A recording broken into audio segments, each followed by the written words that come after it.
Hello everyone, আসসালামু আলাইকুম। আজকে আমরা দেখব কীভাবে গুগল অ্যাকাউন্ট থেকে টু স্টেপ ভেরিফিকেশন রিমুভ করতে হয়।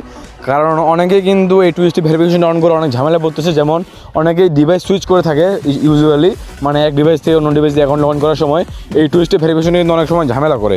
তো কীভাবে এই টু স্টেপ ভেরিফিকেশনটা আপনারা অফ করবেন সেটা আজকে ভিডিও দেখাবো। তো চলুন শুরু করা যাক।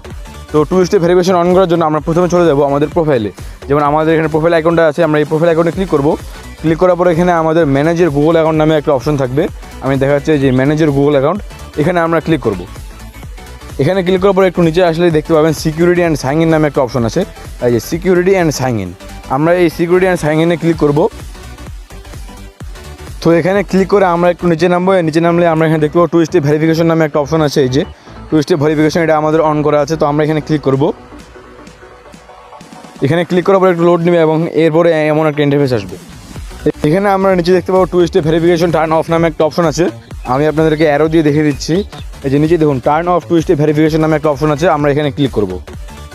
এখানে ক্লিক করার পর আমাদের এখানে আসবে টার্ন অফ, আমরা এই টার্ন অফে ক্লিক করব। দেখুন এই যে টার্ন অফ নামে একটা অপশন আছে, এখানে আমরা ক্লিক করব। এখানে ক্লিক করার সাথে সাথে কিন্তু আমাদের টু স্টেপ ভেরিফিকেশনে টার্ন অফ হয়ে যাবে এবং এর মাধ্যমে এখন থেকে যখন আমরা অন্য ডিভাইসে লগ ইন করবো তখন কিন্তু আমাদের কোড চাইবে না, আমাদের শুধুমাত্র পাসওয়ার্ডটা বসালেই আমাদের অ্যাকাউন্টে লগ ইন হয়ে যাবে। তো আমাদের আজকের ভিডিওটা এই পর্যন্ত ছিল। ধন্যবাদ সবাইকে এতক্ষণ পর্যন্ত সাথে থাকার জন্য। দেখা হবে পরবর্তী কোনো এক ভিডিওতে। ততক্ষণের জন্য আসসালামু আলাইকুম।